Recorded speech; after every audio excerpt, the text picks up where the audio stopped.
that, like that. And Perfect. here, I've been using QuickBooks since probably 1995, I think. What is going to be the learning curve in transferring from that system to this? Yeah, moving from QuickBooks to Netsuite, kind of the learning curve on it. Is that what you're asking Yeah, about? that's my fear. Yes. You said you're well versed with QuickBooks, right, Claire? I'm very. You are, right? Yeah. Okay. What Yeah. are we looking at? So I've been using. Sorry, go ahead. I said, what are we looking at as far as transferring over?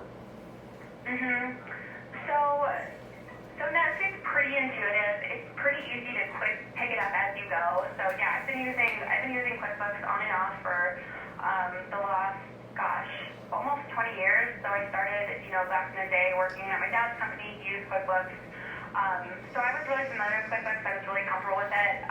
It's different. Netsuite's different, but it's not that bad. It's I think different in a good way. So we have a couple tools to make that transition a little bit easier. QuickBooks is the system that we pull people off most often. I would say probably 75% of the customers that I work with are coming off QuickBooks. So it's something really familiar for me and for our team as well, for the implementation team as well. So there's a variety of different training classes that you get up front. And then we've tried to make the system as easy to pick up and kind of get you the right information as possible. So let me show you this.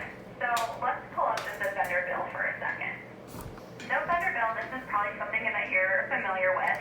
Let's pretend for a second I have no idea what this transaction is. I have no idea what's going on here. Well, there's a couple tools that you have just to make sure that you do understand what's going on and kind of know what's happening.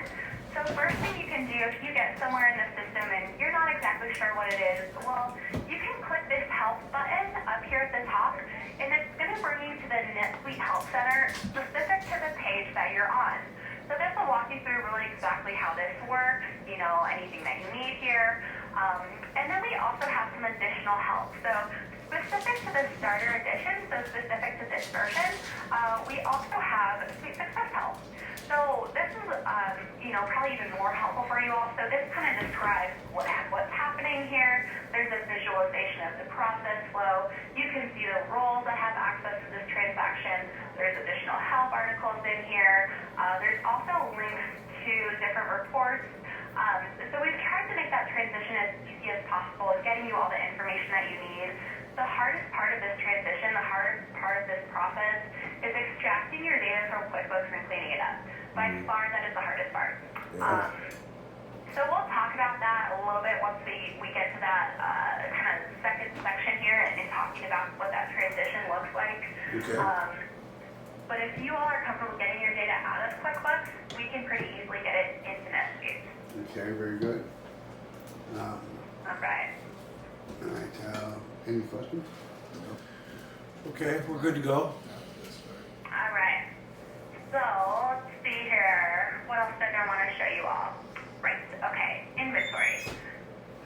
Oh, sorry. No, one other thing before we do that. So let's go ahead. Oh, let's take a look at inventory. So I'm actually going to rotate roles here. I'm going to move myself to the administrator role. So the administrator is the person that is responsible for the setup of the system. So setting up those item masters or setting up any additional information in the system is going to be done through the administrator role. So couple things here. Let's start by taking a look at an inventory item. So this is going to be that item master that I was talking about earlier. So for each of the items that you're selling, you're going to set up an inventory item in NetSuite. So we've got some default information here. I can see what this item is called. I can see if the vendor calls it something different or something like that, or the vendor code. I can see all of that. I can also set default pricing here. So you can have different price levels for different quantities. So, someone buys more than 10, we can offer a discount for that. Growing forward, if things get really, really crazy, if you all start going international, selling to other companies, we can keep track of additional currencies, but I think we're all in US dollars today, so I won't spend too much time there. Claire, Sorry to interrupt. Frank's got a question for you. It got away from me. It already got away from me. Sorry. Okay.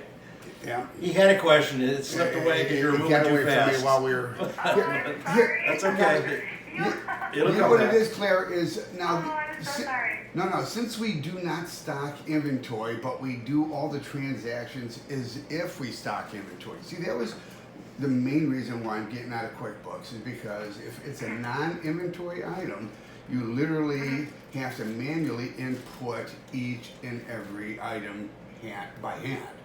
If it's an inventoried item, you can scan it in through spreadsheets, right? Everything we handle is non-inventory because we deal direct with the manufacturers. They ship for us right to the end user. So is that going to be the same process, whether it's inventory or non-inventory? Can we still scan the information in as if it was either way? Exactly. You absolutely can. So in that case, what we're going to want to do is we're just going to check this box. There's a drop ship item, but you have all of the same information here.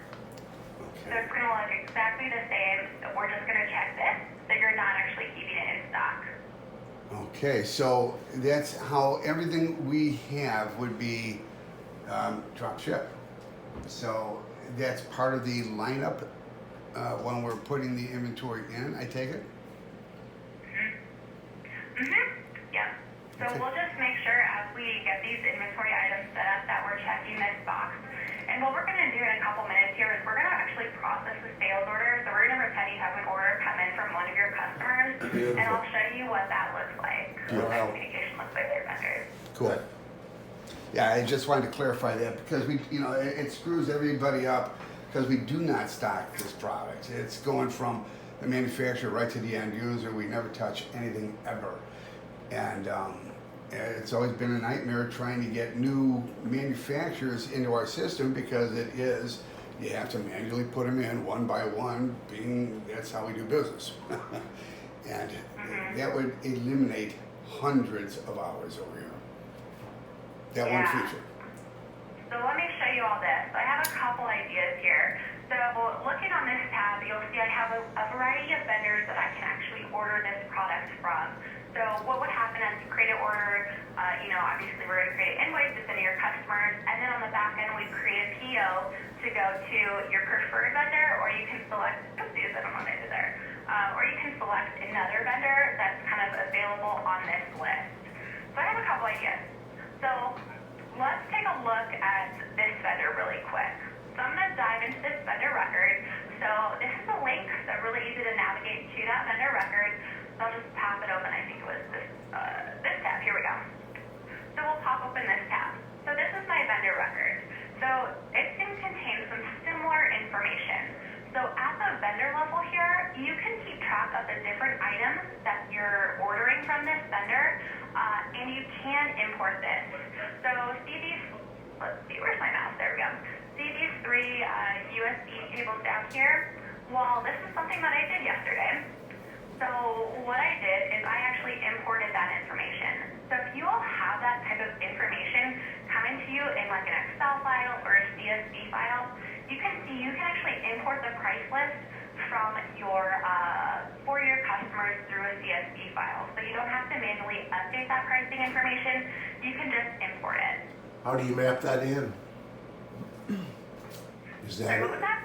How would you map that in from the? Is that something that could be mapped, from their system to our system? Yeah, so how does this information get to you from them? Do they send you any kind of communication or? Well, right now there's multiple ways. The only one that we're using at the present time, due to our capabilities with theirs, is they send us out spreadsheets, and we can either import them in. If it was like I said, with QuickBooks, we can't do that. We can't map it if it's a non-inventory item. If it was an inventory item, we can map it right in. From item to item, or just however you have to map it into the system. But since we don't operate with inventory, because if we operate with inventory, every time we sell it, it shows that we're negative inventory and it won't let it go. And so we Oh, have to yeah. keep up with that part, and it just doesn't work. As a non-inventory item, you don't have to deal with what's in. You don't have to order it in, check it in, and then you've got X amount of dollars worth of product, right? So we have to operate on non-inventory, if that makes sense to you. Yeah, that does make sense. But you're getting this through an Excel file though from your vendor, right? Yeah, what is it, an XLS? Yeah, it's an Excel file. Yeah. What was that? I'm sorry, I missed that one. Yep, it's an Excel file. It is? Okay, perfect. Yeah, so what we want to do is just take that Excel file and import it here. So it shouldn't be a problem that those are not actually inventories that you're holding in stock, because it's really just that pricing information, right? So we'll just set those up as dropship items, and we can keep track of those items in much the same way as you would expect if you were actually holding it in stock. You're just not going to have anything available on hand, right? So it's all just kind of going to be shipped as you go. But as far as importing the pricing information and keeping track of that information, shouldn't be a problem. So since you all do get that in Excel, it would be really easy to just format it in a certain way, and then you just import it right here. And so this will tell you the type of information that's going to be imported here. So this kind of walks you through the required information that it would take in order to update these items. So what I did is just created this Excel file just to really mirror the type of information that we need. So I set it up exactly how you see it here. Okay. You see item description or anything like that in there? Or? Yeah, so is this where, I don't know if we're looking at the same thing, but is this where you would import new items into NetSuite? So new items would be done in a little bit of a different way. You can import those, and that's actually how we import your data through the activation process, so how we get your original data over into here. Okay. So mapping and importing through CSV file is super easy to do. Essentially all you do is map any of these columns from your CSV file to the fields that you want them to appear in NetSuite. I can show you a little bit of what that looks like. And you can also save them as templates as you go as well. So if you find yourself importing the same thing, over and over again, you don't have to necessarily Yes.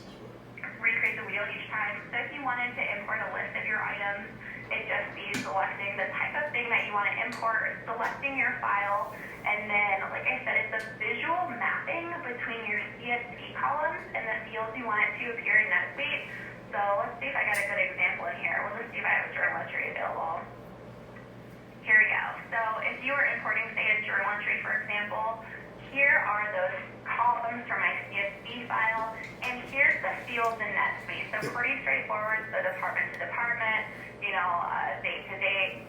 It's pretty, Yeah, this is what I was looking for right here.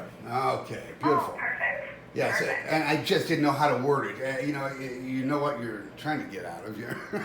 So I'm sorry for the lack of communication on my end, but this is what's this is what's really important to us right here, because now that we're hooking up with new manufacturers, some of these companies have 10,000 items, right?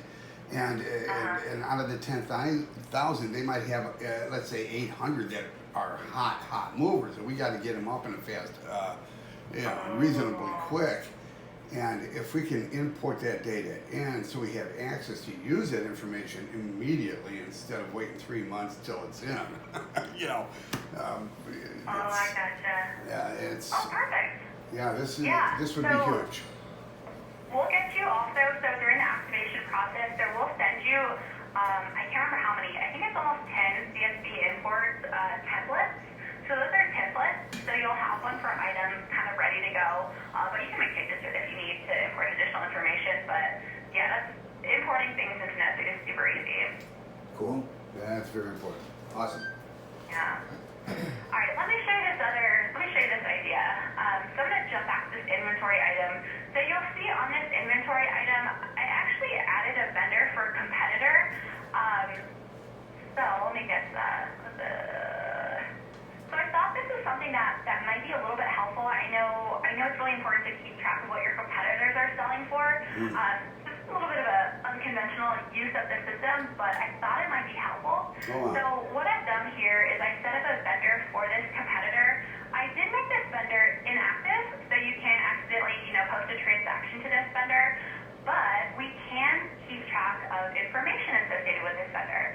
So if you wanted to keep track of what your competitors are selling for, you can import a price list, kind of similar to what we were talking about before, just keep track of what they're selling for. I thought that might be, maybe something that could help, a little bit unconventional, but it gets you the right information. No, it's huge. Yeah, I hate to say it. With our industry, if it's a nickel off, they're going to go to that competition because they buy such quantities. It really does make So a yes, difference. it's vital. It's vital information. Yeah, very, Okay, very, very cool. important. Yeah. And that's information. Could you get that one in an Excel file, do you think? Competitor pricing information? I can definitely get a price file on my side. I think GSA might be a little more difficult, but for the side that I work on, everything comes through just in an Excel file, so that would be perfect. Perfect. Excellent. Easy. Yeah, and then it's always going to be visible back here on the item record as well. I just keep thinking of things I want to show you. Okay, so we'll go there in a second. So, hopefully this is a tool that can help kind of keep your pricing the latest and greatest. So you can import that information, maybe compare. So I got to ask you a question. Let's just say Yeah.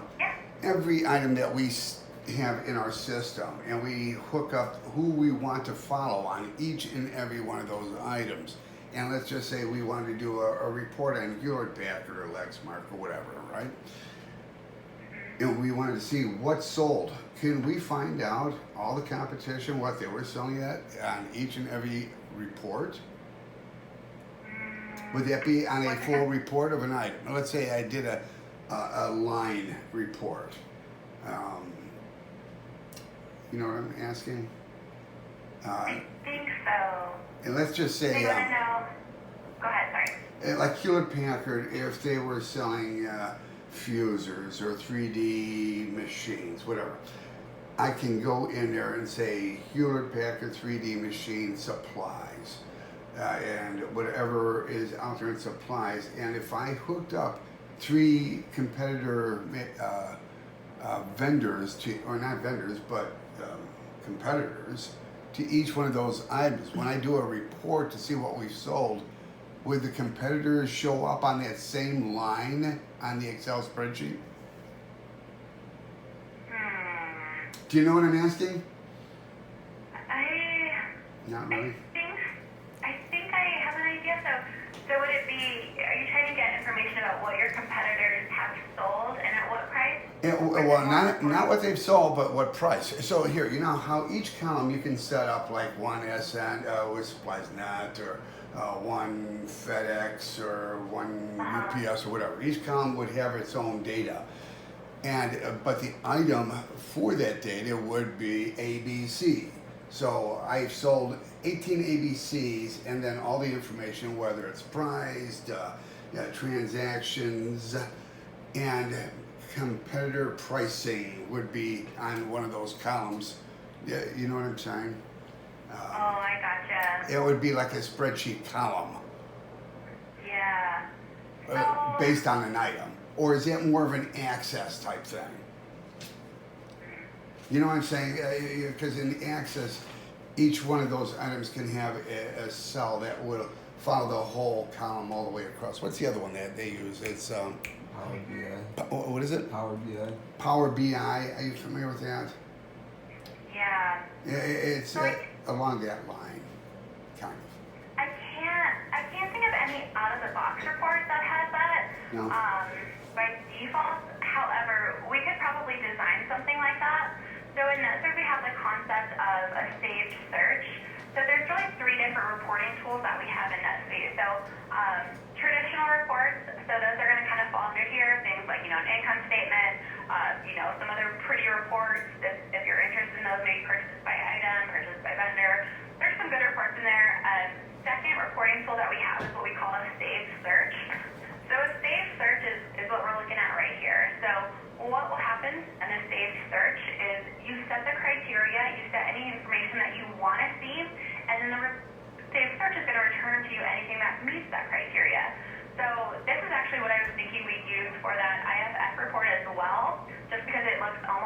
exactly like a saved search. So that might be something that we can design through a saved search. Yeah, that's what I'm thinking. Do you Right happen to here have- would probably be the ticket is right in this area because each one of the where it says description or type or whatever, we can put down vendor or competitor A, competitor 1, competitor 2, competitor 3 for that one column of that initial ID item or whatever it is. You know what I'm saying? Yeah, I think there's something that we can definitely do here. I'm pretty sure we could get something to work there. Okay. Yeah, Well, it's, it might make sense too if you are looking for some specific reports. Well, we'll talk about that. We'll talk about it later, I guess. But we have some tools that can kind of help you design some of those custom reports as you get on board. So we might want to include some of that, and then maybe we can work through, exactly what you all need for that type of report, and then for this IFF report as well. all right. I'm sorry, I don't mean to throw you off course, but these are the things that take us hours and hours to figure out. Right? It's when we're losing in a certain sector of a market, and it'll take us months, literally, to figure that out. If it was something that was automatically designed right into the spreadsheet, we can figure that out in moments, percentage-wise, right? Yeah. And it's just in that factor alone. So, yeah. Yeah.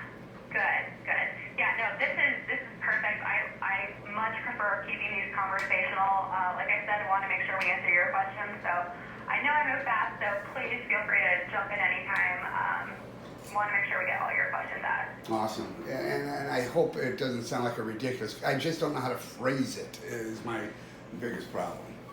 I know the complaints, I just don't know how to get them off my lips. That's okay. I know that feeling well.